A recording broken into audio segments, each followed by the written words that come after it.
Hello, everyone. Welcome back to the Digitally Immune podcast. Here we discuss digital addiction and we specifically share insights for you entrepreneurs, employees, driven individuals who want to make the best use of their time, eliminate digital distractions, and level up in life. Now, I know what drives me. I know what gets me up in the morning. I know why I do the things I do. I'm curious to know what drives you? Why do you do the things that you do? And the reason I'm asking this is because it is our topic today. We made a fascinating discovery recently that explains why do people do what they do? What drives them? It's something so important, so fascinating that we can't wait to share it with you today. So make sure to stick around to the end to hear all about it. Nicole, what drives you? Well, I've always been this person who wants more progress, more growth, more achievement. I'm obsessed with personal development. So every time I learn a new strategy, a new framework, a new trick, I want to implement it. I'm all in. I want to integrate it in my life.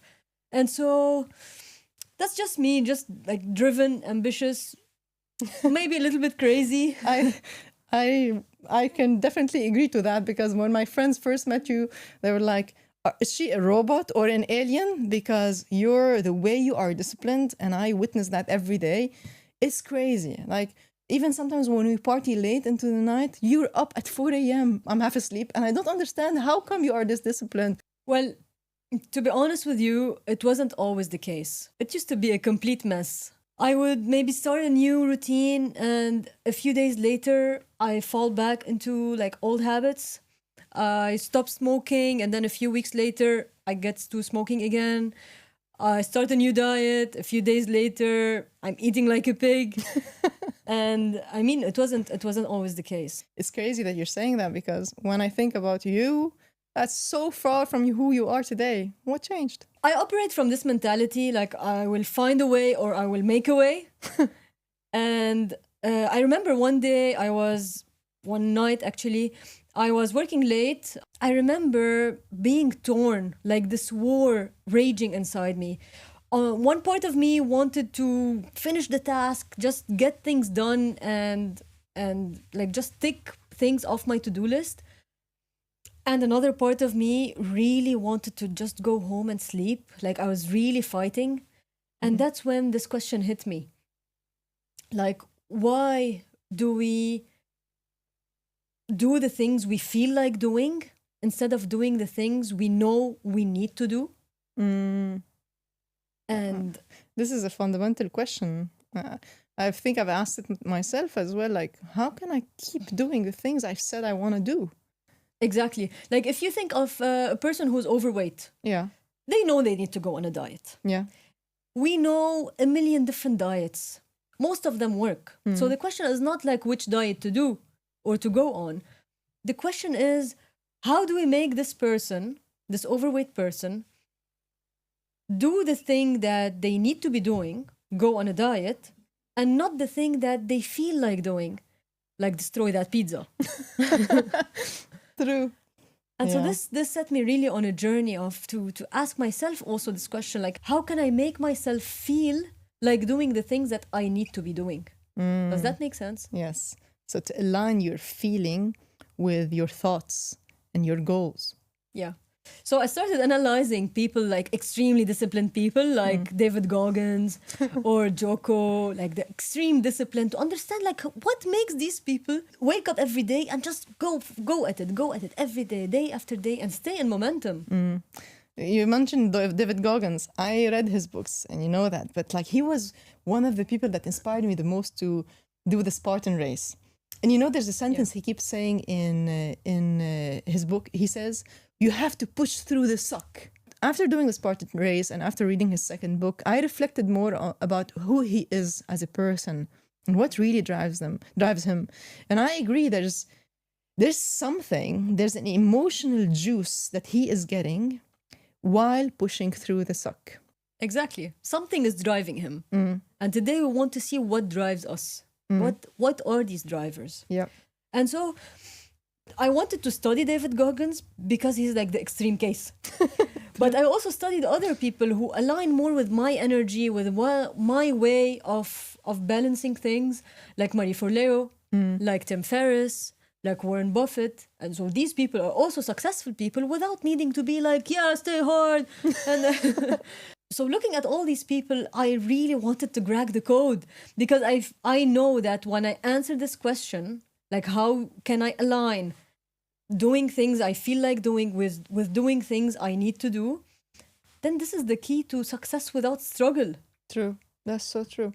And where are you on this journey? So that's the exciting part. Like last month, we went on this event by Tony Robbins, Date with Destiny. Mm-hmm. And we invested more than $8,000 to be in that room. Yeah. And in that event, we got the answer. Or we got a concept that would be so fundamental to answering this question. And to be honest, with just this concept, it was worth every penny. Yeah. Yeah. And I remember that when we learned this concept, I was so excited. And I was telling you, this needs to go on our next episode. We need to share this with our audience because it's so fundamental and it's so related to digital addiction. So it's like it fits perfectly. I agree. And the more I reflected on it during the event, I was like, oh my gosh, this explains everything. And I remember how excited you were to talk about this. So yeah, this is the concept of the 6 human needs. Yes. So to say it in simple terms, we all have 6 universal human needs.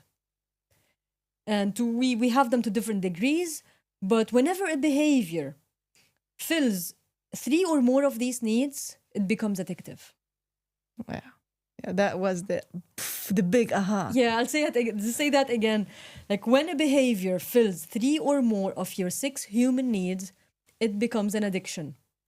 And so today, we will go through these needs one by one, and I want you to start thinking of your behaviors, whether it's your digital behaviors or other behaviors, and see what needs do your behaviors fill. And so let's start. Yeah. Let's dive in. Let's dive in. The first one is the need for certainty. Yes. Tell us more about it. Yes, so the need for certainty is basically our need to predict things. It's our need to feel in control, to feel like we know what's going to happen. Like who here has watched the same movie over and over again? Maybe 2 times, 3 times, 5 times, sometimes 10 times the same movie or the same series. I've done that so many times. Exactly. Why would you do that? Like, you know what's going to happen. You know it's the same movie. Nothing new. Why would you watch the same movie? It's to fill the need for certainty. Why? Because in this movie, you got something out of this movie. You got an experience, you got a thought, you got a joke, you got a feeling, something that you want to experience again. And the only way you know for sure 100% that you're going to experience it again is to watch the same movie. Yeah. So that's why we watch the same movie, to fill this need for certainty. It's the same as when somebody goes on the same route every day to work, and then there's a new highway that just opened that gets them maybe faster to that destination, but they still choose the road that they're familiar to or they're used to. Yes. It's the same need for something that's familiar or that we already know what we're going to get out of. Correct? Exactly. Yeah. That's exactly why also so many people stay in a job they hate or stay in a toxic relationship. Even though it's toxic, they just stay for certainty. Yeah.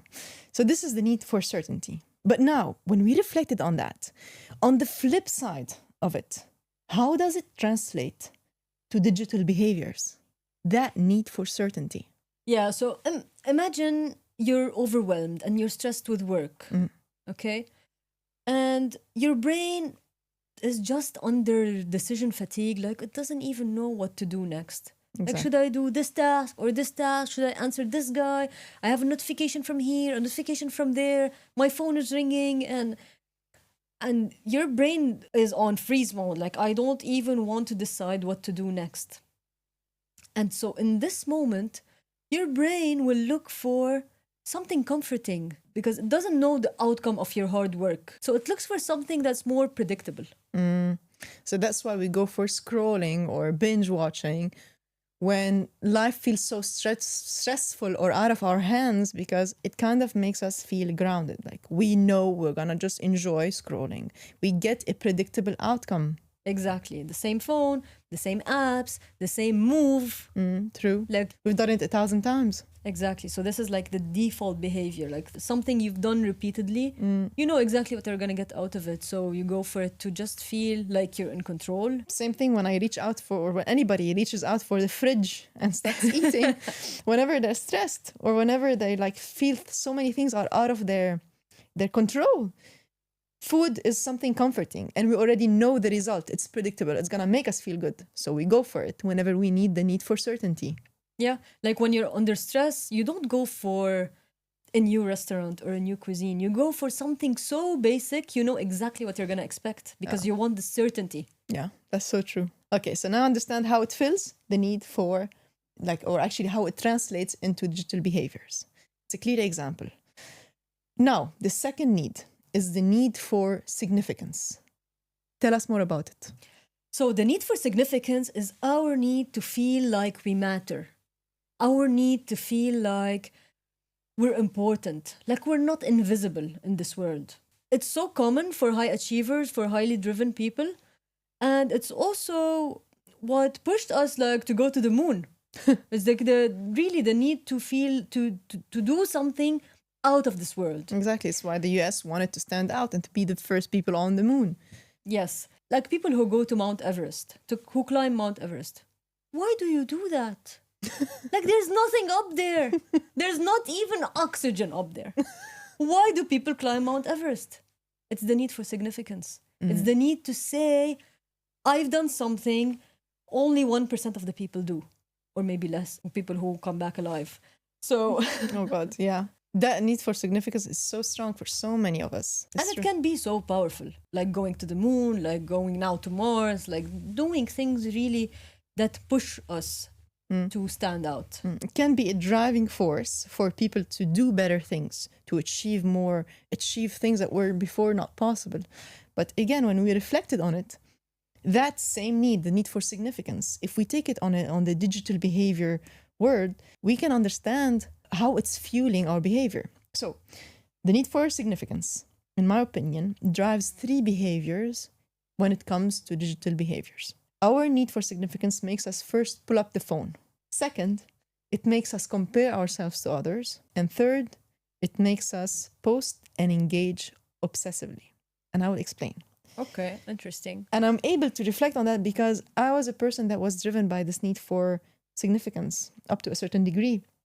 I wanted to be the best. I had so many things in my mind that were like, I need to stand out. I need to be unique. I need to feel that I matter. The inner dialogue inside the brain of somebody who has the need of significance goes like this. Oh, what's happening in the world right now? Oh, am I missing out on something? Oh, I feel a bit of FOMO.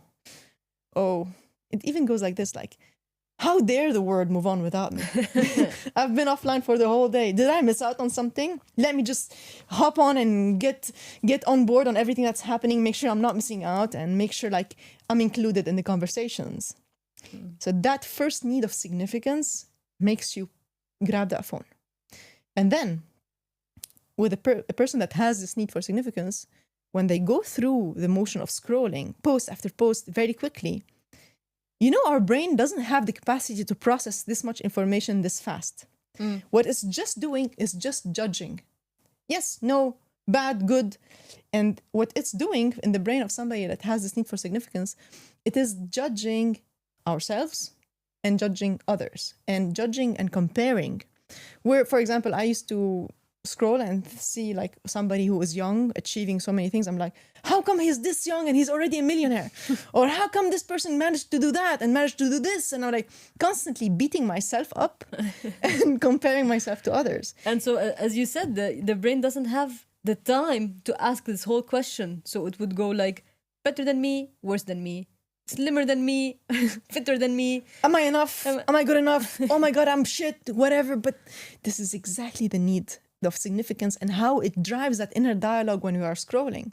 And the third way it is this need of significance drives digital behavior is when it comes to posting. So many people post, But some of them forget that they posted and move on with their life. But some of people post and they are hooked and they are waiting for the likes and comments. Because when they're posting, they're getting a validation that they exist, the validation that they matter, that they are liked. And so when a person posts something and they start receiving these notifications on their phone, the notifications are like a life signal. It's like a reminder or a signal to that person, a message telling them, hey, you exist. Hey, you matter. Hey, somebody noticed you. You just got attention. And that fuels the need for significance. And so if we want to explain or understand digital addiction from the concept of needs, the need for significance has a big impact on digital behavior. To your point on posting, that's why also all these challenges go viral. Some people died on these TikTok challenges. Yeah. But it's just a cry for, hey, I'm here. Hey, I'm able to do this challenge as well.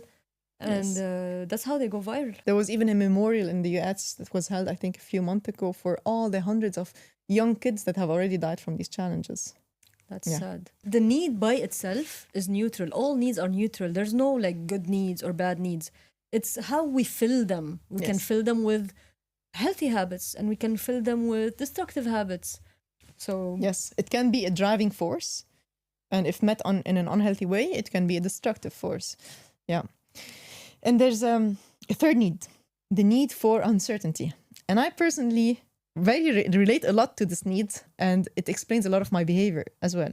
So can you explain it a bit? The need for uncertainty, or what we also call variety. Yes. So the need for uncertainty and variety, it's basically our need to have new things, for something new, our need to have fun, our need to feel alive. It's very common because, well, humans hate to be bored. Don't you? Oh, I agree. I really hate to be bored. There's no better way than to say it like that. And just recently, so, I work in sales at a company that sells an AI software. And some of my tasks are a bit repetitive. Every day I have 2 hours or 3 hours of repetitive tasks. And because they're boring, I end up pushing them for the end of the day. And instead of them taking me 2 hours, they take me 6 hours just because I'm bored. I don't want to do them. But there was a project. Apparently there was a new thing that they wanted to quickly install inside the company. So they asked for volunteers that are willing to test this new solution and to volunteer for this project. So I volunteered. Why? Because it's uncertainty. It's something new. It was 4 people who volunteered into this project, and we were assigned 1 week to finish all the tasks related to that project.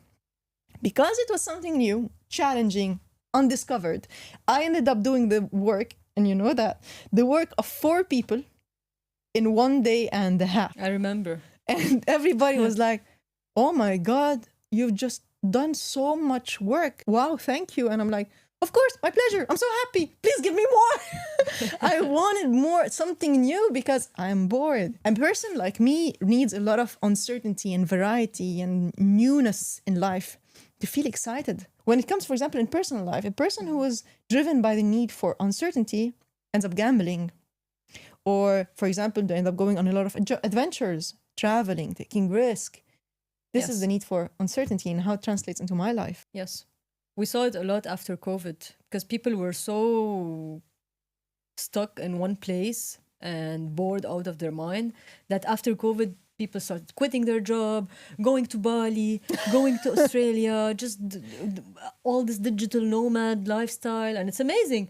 But these people really embrace their need for uncertainty, and it fueled them. And so many successful people were successful because they were filling this need. Yes, exactly. These 3 needs that we just covered, the need for certainty, the need for significance, and the need for uncertainty, have all actually fueled my digital addiction. I no longer call it my digital addiction, the digital addiction that I was going through. Because I was actually meeting these needs through my digital behavior, through excessive screen time. But there's more. There's 3 other needs, and it's really important to touch on each one of them because they actually explain what was happening with me. Before we go into the 4th need, can you share how you were filling the need for uncertainty through digital behavior? Yeah, of course. Actually, I can explain to you how each need translated into my digital behavior. When it came to certainty, it actually fueled digital addiction because I was able to relive certain series I watched or relive certain things I knew I was gonna get out of watching the series by rewatching it. When it came to significance, just by watching characters that I relate a bit to in my life, like they came from nothing, they rose above challenge and they achieved something big. By putting myself in their shoes, I felt, okay, I feel good about myself. I feel strong. And when it came to uncertainty, every time I needed some variety, I needed some fun, all I need to do is just take my phone, scroll, watch, see something new, get disconnected from my life and go on this adventure, even though it's fake, but it filled that need for uncertainty. Yeah, now that we're talking about uncertainty, I just remembered the study that we once read about the electric shock. Yeah, true.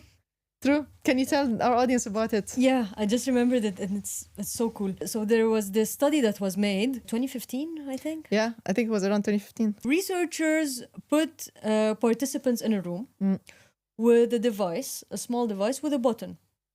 And you click on that button and you get a mild electric shock. You get electrocuted. Nothing dangerous, just uncomfortable. If I remember in that study, they made everybody test the button at the start to make sure that they all know how painful it is. Yes, exactly. Yeah. So every person participating in that research would press the button, feel the shock, and then describe how they felt. When they were asked, would you pay money to avoid feeling this pain again? Almost everyone said yes. I would pay money, please don't give me this electric shock again. Now, fast forward in the study, what happened? They decided to put every participant alone in a room, 5 white walls, and 4. Oh, true. There's 4 walls in a room. Yeah. Yeah. I decided to have 5. Okay. I don't know why. 4 white walls. 4 white walls. That person in the room with inside 4 white walls, and that device that when you press the button you get the electric shock. Nothing else. No music, no book, no phone, no distraction, no other human being, just alone. And they were asked to just sit there with their thoughts for 15 minutes, not a full day or anything, just 15 minutes, sit there with your thoughts, doing nothing. I remember something very funny happened in that study. What do you think happened? Do you think people would tolerate the 15 minutes sitting with their thoughts and with their boredom? No. No, they couldn't. Almost 50% of these people electrocuted themselves. They just went on this device. Like, I know it's painful, but I just want to do it. Like these people couldn't bear the boredom. Like, they preferred doing something painful over doing nothing. That just shows you how much we hate boredom. We hate doing nothing. We prefer something negative over nothing. Yeah. That's fascinating. There was an outlier, a guy who actually electrocuted himself 190 times in 15 minutes. It's so good that you just mentioned the study. I forgot it and it's brilliant. It was one of the most fascinating things we've read in the last 2 years. And it tells you a lot about the human brain, about our need for variety, like how we cannot really stand boredom. Yeah. And so when we're bored or when we're sitting in silence, the easiest way to fill this need is open the phone. You have the infinite scroll. You have the new videos. With every scroll, you have new videos. How, like, so easy. Yeah. Like, when I feel this need and my phone is anywhere near me, it's the quickest way for me to fill it. Just scroll, just watch. Yeah. There's always new drama. There's always new reads. There's always new stories. Yeah. Yeah. The need for certainty, significance, and uncertainty have all fueled my behavior. There's more. And I really want to touch on that. The need for love and connection. Yes. Yes. Tell us more about it. That's the 4th need. Yes. So the need for love and connection, that's the one that I would say is the most misunderstood. Because it's not only about romantic love. It's our need to feel like we belong to a community. It's our need to feel like we're part of something. We're part of a community. We have social connections. We're social animals. True. Do you what was it called? I think it was the cat park or the rat park. The rat park. The rat park. Rat park? The rat park. That study about the rat park, I even wrote an article about it. There was a study made in 1980 and then redone in the around to year 2015, something like that. And they just wanted to verify the results of the first study. And in that one, they showed that if you put a rat in a cage, nothing but the rat inside the cage, and you give it two, I don't know, levers, and one lever has water, the other lever has heroin or meth mixed with the water, the rat ended up pushing the lever of the heroin all the time, to the point where it was destroying it. Like the rat was destroying itself. First, the researchers were saying like, this is the proof that this chemical is very addictive. But then they started questioning like, is it really the chemical or is it the cage? And then what they did in that study, Light bulb. yeah, they opened a door in the cage and they kind of made an access for the rat to go into a mini park, like an outdoor area with some nature and other rats. I remember it so vividly. It's like I lived with that rat. The rat decided to go out of the cage each time and meet other rats and socialize, and it never pressed on the heroin or the meth lever again. The addiction went away like this.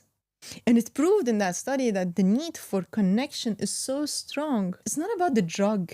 It's about the lifestyle fueling the addictive behavior. The drug was just a substitute. Yeah. And it was the only thing accessible. Yeah. Because social connection wasn't accessible. Yeah. And I remember when I first read it, I was like, my God, if we think about how we're living today in this age, we're all like this rat. No, think about it. We're all inside rooms, 4 walls, nothing to do. There's no connection. We live in big cities, tiny apartments, far away from friends, far away from families, and we have this need for love and connection. So how do we fulfill it in the easiest and best way, we think? It's the phone. It's sitting with us in the room. It's always there. We need this love. We need this connection. What do? The phone. It's like we put ourselves in conditions so hard to win. We've cut our social connections, the true ones or the real ones. We get now a fake replacement through the screen, and we ask ourselves like, why do we feel not fulfilled? Why don't we feel true love? It's because we're getting it through a screen. It's not that I'm not grateful. I'm so happy I get to call my parents every now and then. I get to check up on my loved ones, but it doesn't replace true presence. Yeah. We need to build true connections. And that was, when I started doing that, I started seeing changes in my behavior. True connections and meeting the need for love and connection is so essential. Calling your parents is a connection. It fills the connection in a real way. But the addictive platforms are so good at tricking our brain into feeling that we're connected. Like you have these close friends groups, and you have the followers, and you have the communities. Like there's not community when you're part of a group where everyone is talking. This is not a community. It's just the words are very warm, and you feel like you're part of something. You feel like you belong to something, and so it starts filling the need in a fake way. And so you would always feel that something is still missing, like you don't have the personal touch to it. Exactly. So we reach for the phone in the room. It's the easiest replacement, but it's not the true thing. We need presence. Yeah. Even when we eat in the past, humans used to eat together. It was often a shared meal. Now we just order Uber and eat alone.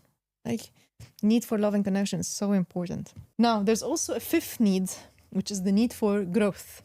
Can you explain that? So the need for growth is my favorite.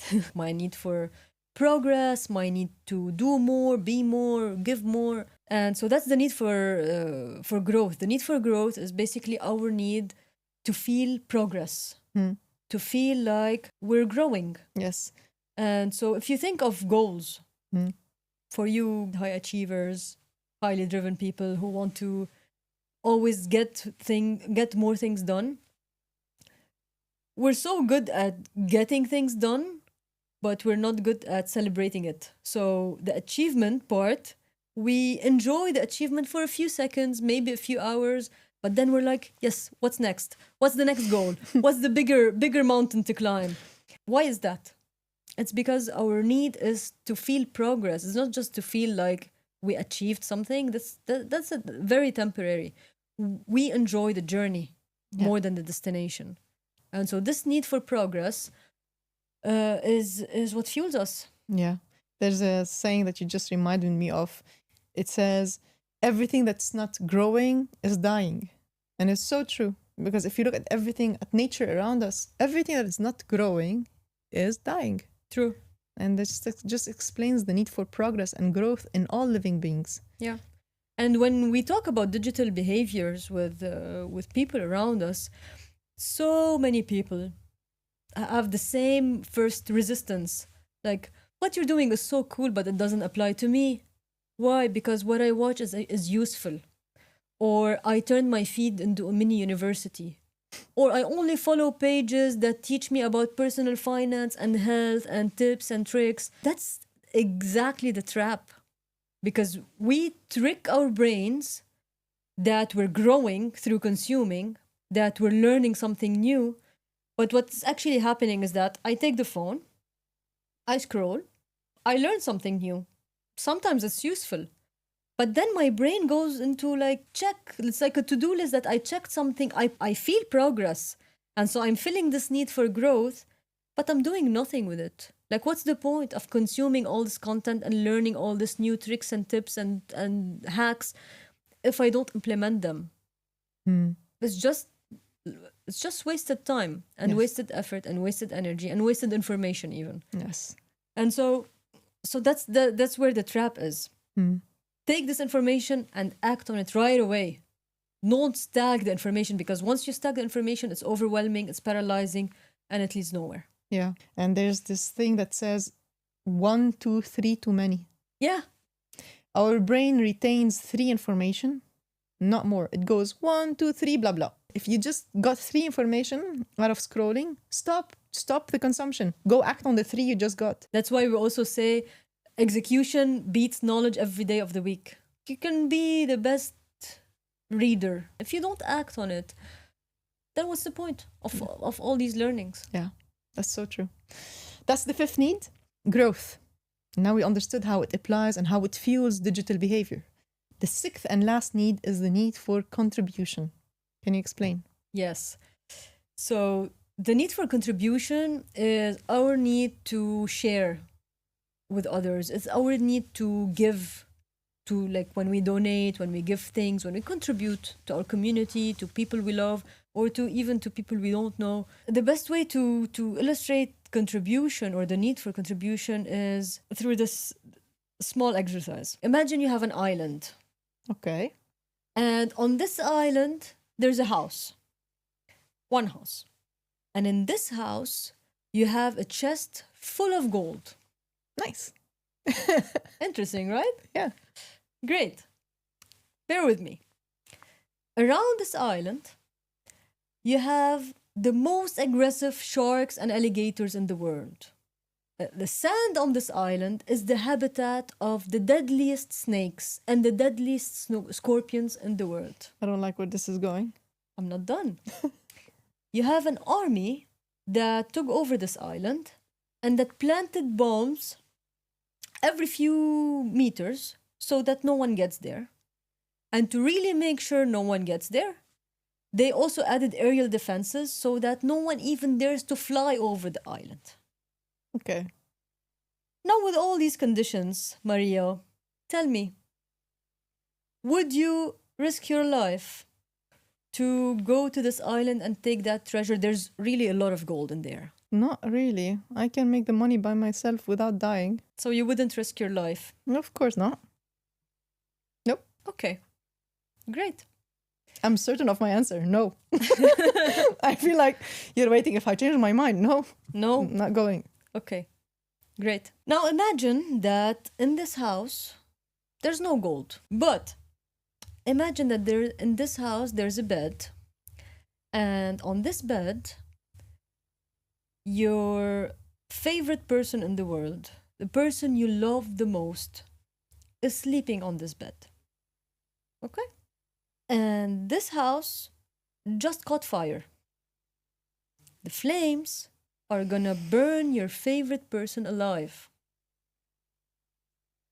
Now tell me, would you find a way to go to that person and save? save that person? Would you risk your life? All the circumstances are still the same. The sharks, the alligators, the scorpions, the snakes, the bombs, the drones, the defenses, everything is still the same. But the person you love the most is gonna burn alive. Nicole, I'm already on my way. Like, what you just made me visualize something so not nice. My head went like, I need to go. I need to find a way. Of course, I'll be on my way. That was very visual. Thank you. That's your proof that we do more things for others than we do for ourselves. You're willing to go, but you're not willing to go for the goal because the goal is for you. Interesting. And that's how deep our need for contribution is. Oh, wow. Oh, wow. Okay, I see. I visualized too much. You want to take a deep breath. And so if we look at contribution, but from a digital behavior perspective. Yeah, it's exactly what we're doing right now. Like in this podcast, we want to share our experiences. We want to help others on this journey. We want to tell them what we've learned. And so this is exactly what we're doing this. It's our need for contribution that's fueling this. And if we look at other online creators, they're actually sharing things online. One could be for the need for significance, but a lot of them are also doing things just for the need for contribution and to help others in their journeys. This is like a constructive way to do it. Yeah. To share what you know, to share what you learn, to help people. You also have different ways that people fill their contribution through digital behaviors. For example, through resharing content, reposting reels, usually that are linked to some social cause, like when people are fighting against a war. Like animal cruelty. I used to do that in the past. Animal cruelty or some political movement. And some people don't go on the streets and just manifest or protest. Some people feel like they contributed by sharing the message. I see. Like when I used to respond to haters, like, how come you're saying that? Or how come you're doing that? That was so useless. I can't believe I used to do that. But that was my way. I thought of resharing the message and supporting some cause that I believed in. Yep. Interesting. Now we just went over the 6 human needs and how they fuel or drive digital behavior. Yes. First one was certainty, significance, uncertainty, love and connection, growth, and contribution. Now, we understood that each person has 2 primary needs that drives them, and the others are secondary. Yes. And as you said at the start, if there's a behavior that we do that meets 3 needs and above, that behavior is already addictive. Yes. And when we thought about this, we realized that actually that means that all habits or addictions are actually habits. Because if you think of it, a habit is something you do every day. So there's a reason why you're doing it every day. It must be meeting 3 needs or above. And that's why you're doing it every day. Like, for example, when somebody exercises regularly, they do a healthy habit. We call it a healthy habit. Or, for example, when somebody does an unhealthy habit, like gambling frequently or scrolling every day, we call it, for example, an addiction. Yes. So habits are just addictions, and they're reinforced by 3 needs and above. Yes. And since you mentioned the exercise, like working out, it's nice to see the contrast between like when we gave examples of how unhealthy habits can fill needs, but it can also be healthy habits. Like exercise can feel like an addiction because when it fills more than 3 needs. Like, for example, working out could fill significance when you show off your healthy and fit body. It could fill connection, the need for connection. If you're going to work out with someone you like, or with friends, or you just go and meet people at the gym, fills the need for connection.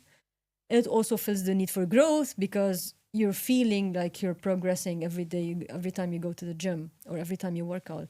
And so it already fills three needs. That's and true. This becomes like, you can see people feeling that working out is like an addiction for them. A healthy one. That's true. For understanding this is so fundamental, because I think it's the key to driving our behaviors in the direction that we want.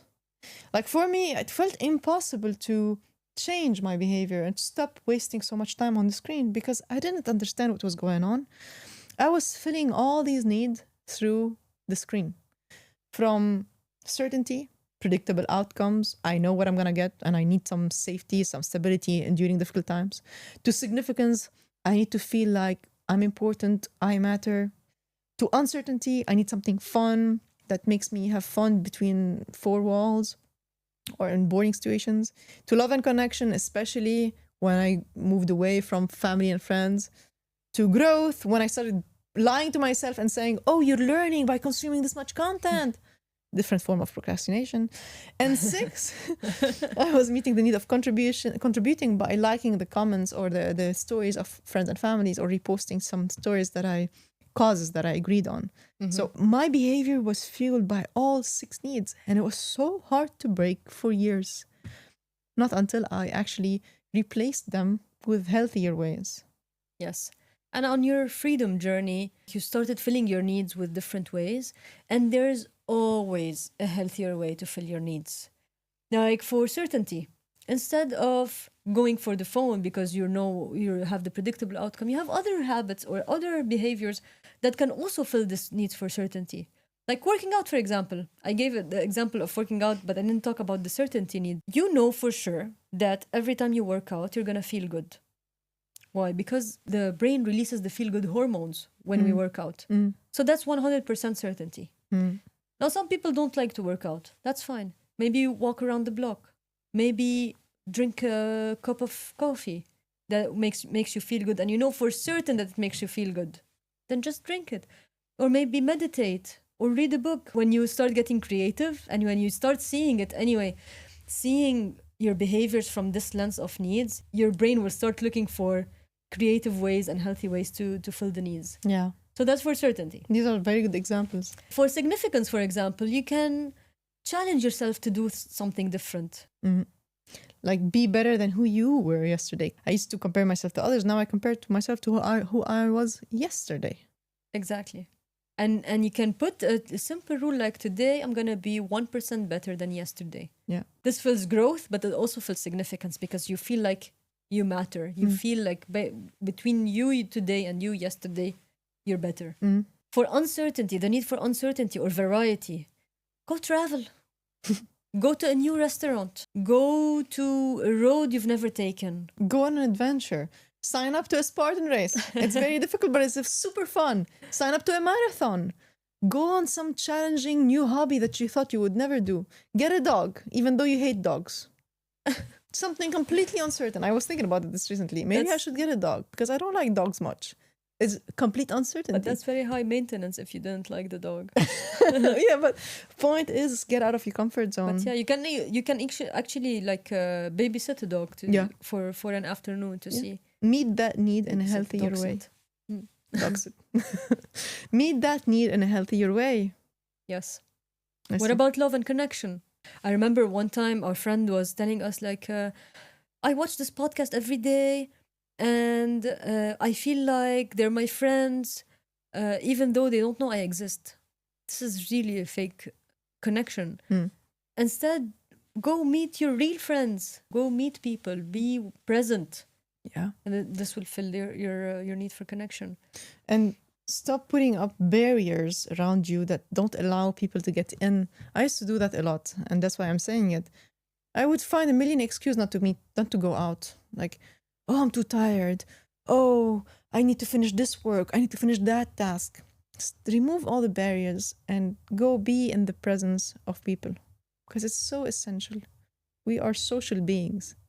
Yes. And the last 2 needs, how would you meet them? So growth, you take action. Take action.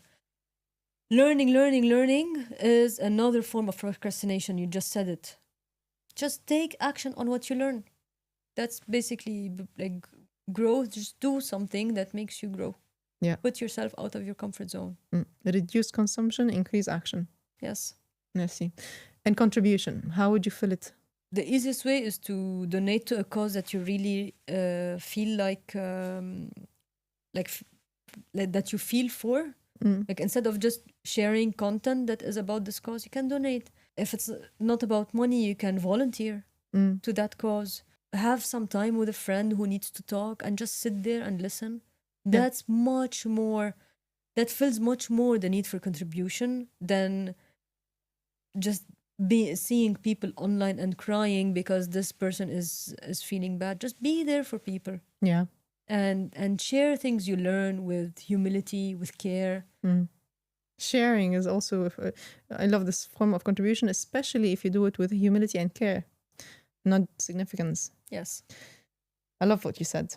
And this exercise that we did for us during the event, I personally think it's a very important exercise. And I think you should do this exercise too. Think of the 6 human needs that we just shared. Like, which ones are you meeting through consuming this much content or spending this much time on the screen? What is this behavior filling for you? Which needs? And once you understand what needs are you meeting through this addictive behavior, try to think, what are better ways, more creative ways that you can meet your human needs? I'm sure there's plenty. You just need to get creative. We will be here with you on this journey. As always, use technology. Don't let it use you. Thank you for tuning in. We wish you freedom and success.